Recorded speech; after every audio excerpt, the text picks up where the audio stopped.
How blessed is the man who finds wisdom and the man who gains understanding. For its profit is better than the profit of silver, and its gain than fine gold.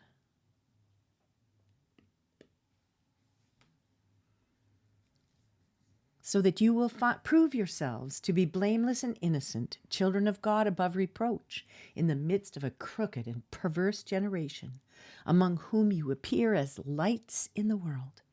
Hold fast the word of life, so that in the day of Christ I will have reason to glory, because I did not run in vain, nor toil in vain. Philippians 2:15 and 16. Micah chapter 4.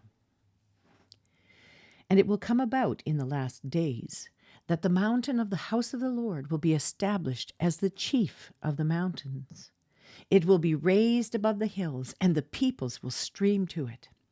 Many nations will come and say, "Come and let us go up to the mountain of the Lord and to the house of the God of Jacob, that he may teach us about his ways, and that we may walk in his paths. For from Zion will go forth the law, even the word of the Lord from Jerusalem. And he will judge between many peoples and render decisions for mighty distant nations. Then they will hammer their swords into plowshares and their spears into pruning hooks.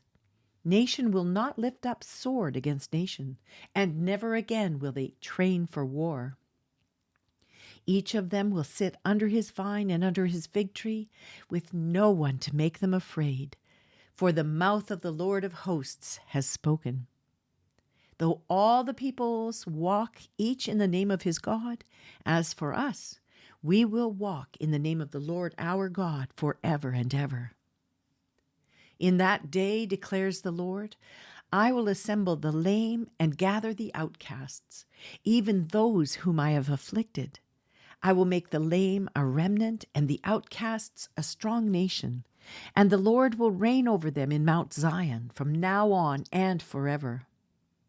As for you, tower of the flock, hill of the daughter of Zion, to you it will come, even the former dominion will come, the kingdom of the daughter of Jerusalem. Now why do you cry out boldly? Is there no king among you, or has your counselor perished, that agony has gripped you like a woman in childbirth? Writhe and labor to give birth, O daughter of Zion, like a woman in childbirth. For now you will go out of the city, dwell in the field, and go to Babylon. There you will be rescued. There the Lord will redeem you from the hand of your enemies. And now many nations have been assembled against you who say, let her be polluted, and let our eyes gloat over Zion. But they do not know the thoughts of the Lord, and they do not understand his purpose. For he has gathered them like sheaves to the threshing floor. Arise and thresh, daughter of Zion, for your horn I will make iron, and your hoofs I will make bronze, that you may pulverize many peoples, that you may devote to the Lord their unjust gain, and their wealth to the Lord of all the earth. Micah chapter 5. Now muster yourselves in troops, daughter of troops. They have laid siege against us. With a rod they will smite the judge of Israel on the cheek. But as for you, Bethlehem Ephrathah, too little to be among the clans of Judah, from you one will go forth for me to be ruler in Israel. His goings forth are from long ago, from the days of eternity. Therefore he will give them up until the time when she who is in labor has borne a child. Then the remainder of his brethren will return to the sons of Israel. And he will arise and shepherd his flock in the strength of the Lord, in the majesty of the name of the Lord his God.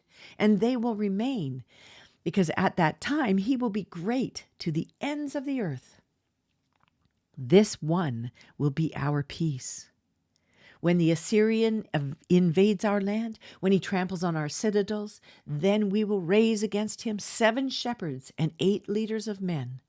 They will shepherd the land of Assyria with the sword, the land of Nimrod at its entrances. And he will deliver us from the Assyrian when he attacks our land and when he tramples our territory. Then the remnant of Jacob will be among many peoples, like dew from the Lord, like showers on vegetation which do not wait for man or delay for the sons of men.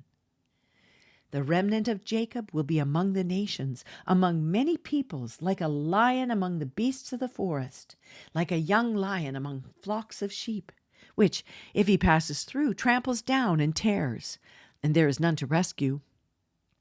Your hand will be lifted up against your adversaries, and all your enemies will be cut off.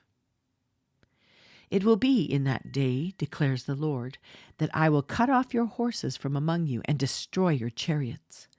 I will also cut off the cities of your land and tear down all your fortifications. I will cut off sorceries from your hand, and you will have fortune tellers no more.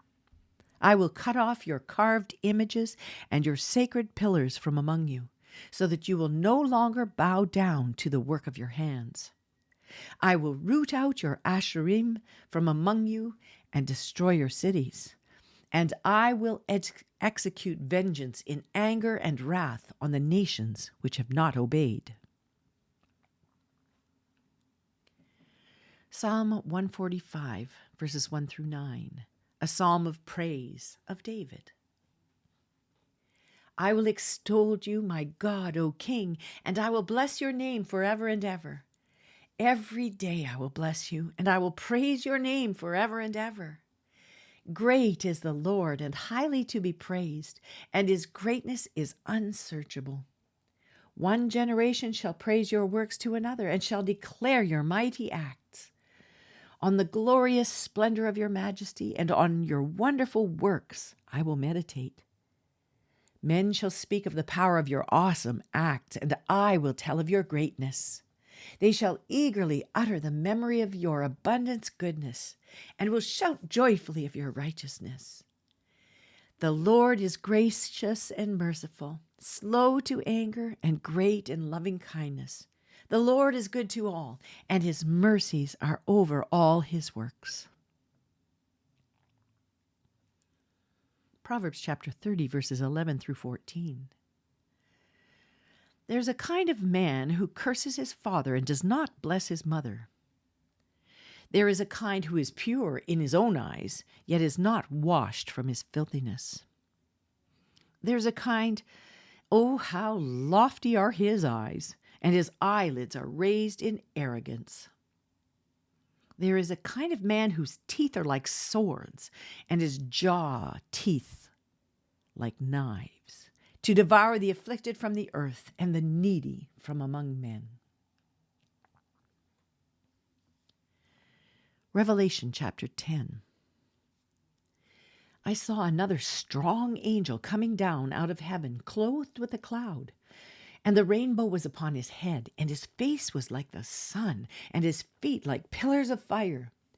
And he had in his hand a little book, which was open. He placed his right foot on the sea and his left on the land. And he cried out with a loud voice, as when a lion roars. And when he had cried out, the 7 peals of thunder uttered their voices. When the 7 peals of thunder had spoken, I was about to write, and I heard a voice from heaven saying, "Seal up the things which the 7 peals of thunder have spoken, and do not write them."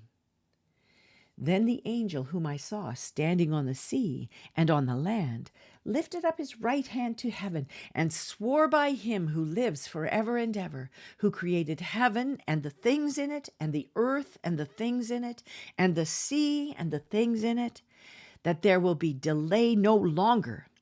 But in the days of the voice of the 7th angel, when he is about to sound, then the mystery of God is finished, as he preached to his servants, the prophets. Then the voice which I heard from heaven, I heard again speaking with me and saying, "Go take the book which is open in the hand of the angel who stands on the sea and on the land."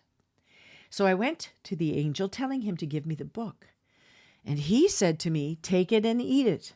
It will make your stomach bitter, but in your mouth it will be sweet as honey."